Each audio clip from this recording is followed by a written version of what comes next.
Well, hello there again. It's Robert. I'm back on this country corner here. Going to show a few more of my LPs this evening. Just some nice country things that you might want to take a listen to if you're into some of the real classic country music. So some of the early LPs from years ago, a nice variety. And I'm going to start off by showing this little gem here. This is the first 12-inch album of Little Jimmy Dickens. Was released in the mid-50s on Columbia. It featured Taking Old Cold Tater, Country Boy, I'm Little But I'm Loud, Sleeping at the Foot of the Bed. Very nice listen. So I wanted to share that one with you. In the background, I got a little old George Jones playing off the old White Lightning Mercury album. And that is the LP that is playing as we speak. Next, the first Wilburn Brothers album from also the mid-50s on Decca. Teddy and Doyle were a nice duet group. They sang together for many years through the 50s and the 60s. They went for Decca in 54. They started recording for Decca, and this was an early LP that they made back around 56 for Decca. My particular favorite recording of theirs actually goes back before that. It was on the Four Star label in 1950, Down in Dixie Where They Say You All. That's a very good album to listen to. Another very early one, Webb Pierce. This featured Wondering and There Stands a Glass, That's Me Without You, Backstreet Affair, It's Been So Long, Originals, and this is the actual original pressing. This also came out in the 50s, old Decca LP of Webb Pierce. Then next, if you're into some country music from the 30s, some of the string band that's kind of a right in between the old-timey and bluegrass, right in that in-between era, you can't get much better than J.E. Maynard's Mountaineers. A very popular string band in the 30s. Had a huge hit with Maple on the Hill. This also features a nice recording of Kiss Me Cindy, 7 and a Half. Very fiery band. They did a lot of gospel numbers, and they just did a nice variety of things. J.E. was a good fiddle player. His brother Wade had his own band. So they offered a whole lot to country music all through the years. Next, from the mid-50s, comes this nice gem of instrumentals with Joe Maphis, Fire on the Strings, featuring that cut as well as others, like his version of Randy Lynn Rag, Lori Ann, Tennessee Two-Step, Town Hall Shuffle. Nice album. It's all instrumentals, though, but it's a very good playing by Joe Maphis. Very tough to find album, this early Columbia LP. And next, I showed this earlier, I think my first video, but those albums were showed backwards. So I pulled it out again. The nicest U.S. LP of Tennessee Ernie Ford you could ever get. In the 50s and 60s and 70s, almost every album released of him by Capitol was either pop nature or gospel. There was a couple albums that weren't so bad of a country bluesy nature. But this was the only album they went and filled it up with all of his early material from the late 40s and early 50s, so that you could get on here Shotgun Boogie and the Smoky Mountain Boogie and Mule Train, Philadelphia Lawyer, and of course also the title cut of 16 Tons. Very popular bluegrass band. In 1958, they went to King Records. Stanley Brothers. They had been recording for before that Mercury, before that Columbia and Richardson. This was the first of a number of many of their King albums. This came out in 1958. Featured How Mountain Girls Can Love, their version of Train 45, Love Me Darling Just Tonight, Your Selfish Heart, Think of What You've Done. One of their best albums overall. Just a very good listen. Next, Platt and Scruggs' Greatest Hits.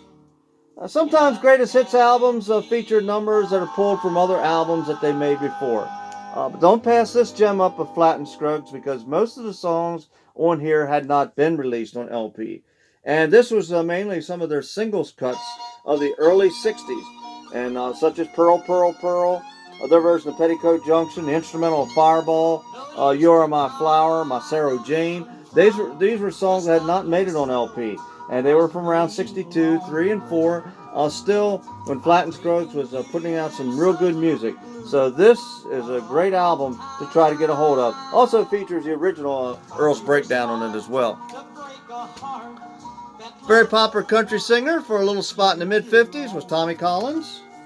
He had a couple of nice Capitol releases, and this is one of them.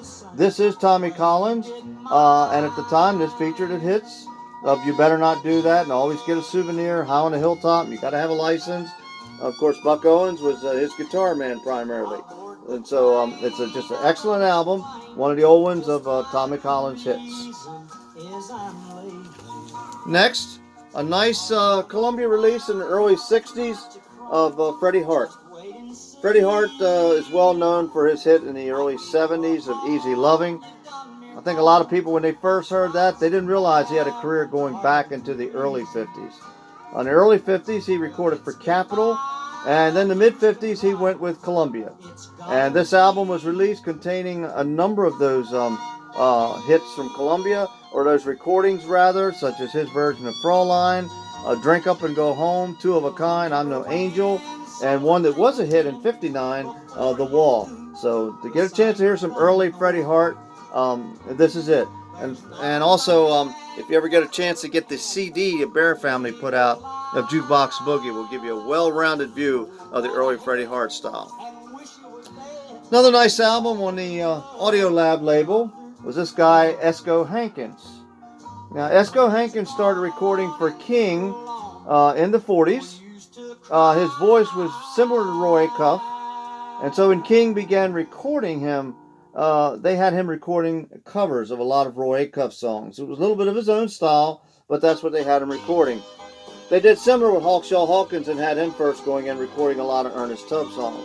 Well, that doesn't make this album any less desirable. Esco Hankins had a nice career, and this is a nice album to give a good listen of his version, because they're a little different than Roy Acuff's versions, and they're a little bit of his own touch.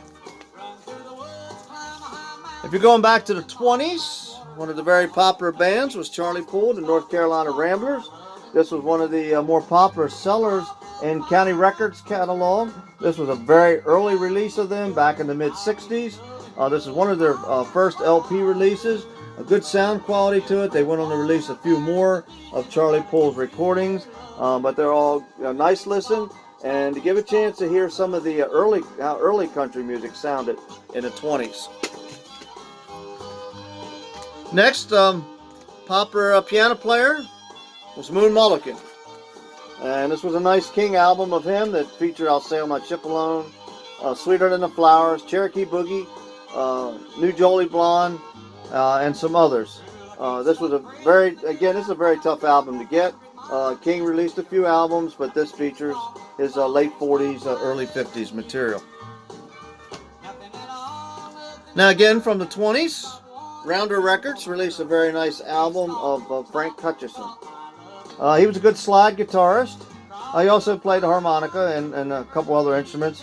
But KC Blues and "Train to Carry My Girl from Town," "Worry Blues," these were some of his better and more well-known numbers on the slide guitar. Also his version of "Coney Isle," which really was the basis for the hit of "Alabama" by Cowboy Copas. So again, interesting individual to give a nice listen to. Here's an early Jimmy Dean album. Jimmy Dean, of course, well known for his 1961 hit of "Big Bad John." He had recorded for Mercury in the mid-'50s, before that for a Four Star record label. Well, this is a Mercury album featuring his version of "Freight Train Blues." Roy Acuff had a hit out of that, but Jimmy Dean gives a very nice arrangement to that, as well as his versions of "Glad Rags," "Losing Game," actually a second version of "Bumming Around." It's a nice Jimmy Dean early album. And then finally, I wanted to share another early Bluegrass Star Day album, going way back to around 60 or 61, of Bill Clifton, "The Bluegrass Sound of Bill Clifton." And again, that features a number of his popular recordings of the time. "I'm Rolling On" is on here. Some others that he was well known for. He made a lot of nice records. Actually, he was from Maryland, Lutherville area in Maryland. And he made some nice bluegrass recordings in the '50s and through the '60s. And this is one of his early Star Day albums. So that's what I have for today. Look forward to being with you again next time, and I'll share a few more with you. But give some of these records a listen, and some of the songs, you don't have to spend a lot of money to get that record. But if you want to try to give a little listen, just check them out on the internet, search them, and you'll find some of those recordings. and then that might get you to searching a little bit and then getting more and more into them. That's what happened with me years ago. I would hear a little bit of a 78 or record, and I'd say, I want to hear more. I'd try to find another one, try to find another one, and then I was excited to get those early albums. So I wanted to share those few with you, and we will see you next time. Take care, and keep good country music playing. Bye now.